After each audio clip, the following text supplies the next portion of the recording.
Hi, good evening. I'm Lizzie B by name. Today is 16th of June 2021. So in today's mass indoctrination, the day 11th mass indoctrination, I learned a lot and I'm going to summarize everything I learned here. Bro Eli talked about tithing and how the process of tithing should go. He made us understand that whenever we want to give tithe, it should be from our inner heart. We shouldn't be forced by anyone. You want to give, there shouldn't be a fixed price, because there are some churches that they do give fixed prices for tithe, and they will always insist you pay 10% of every of your income. And even if you're doing business, you a salary now or whatever you're doing, you bring 10%, and if you did not bring the 10%, you are stealing from your God. That's their own belief. So they use that in manipulating people to bring money to the presence of to their own purse. And also he shared with us when he started his own ministry, he said he had more than enough to run the ministry.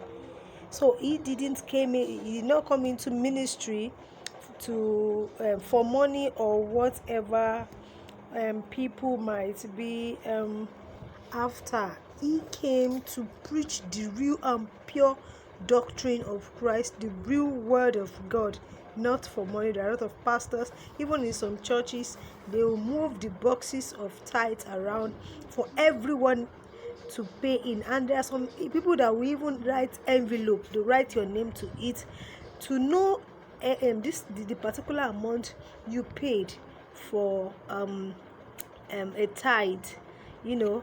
So they want to always know whatever you give out, and it shouldn't be whatever you want to give for tithe. It should be what comes from your mind. It also that's in the book of 1 Corinthians 9 verse 7. That was where he shared that with us. So he said contribution should be voluntarily, and also he talked about there are some voluntary tasks that are done in several churches, several gatherings of God, and the tasks are contribution and making vows. Contribution, you contribute from what you feel it's right and you are convenient with to give to God.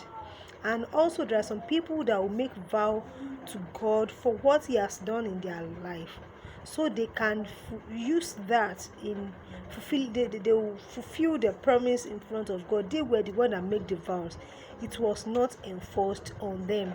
And also he talked about Ananias and Sapphira when they promised God that they are going to bring a whole money of the land they sold, and after they sold the land, they brought half, and they were confronted that why did they bring half, and denied their God of the promise they made to him. Immediately they fell and died. So we should not be part of them. Whenever we make a vow in front of God, it is not enforced or not, we feel like making it, and it should always be fulfilled. And also it talks about thanksgiving, that there is a sacrifice of thanksgiving. So whenever you had an achievement, you passed an exam, you got a contract, just make sure you always give thanks to God. Always make sure you give thanks to God. The only commandment of God is to be thankful to him. He shared that with us in the book of Colossians 3 verse 15. Always be thankful to God. So those were the whole thing I learned today, and I'm so blessed. Thanks to the ministry.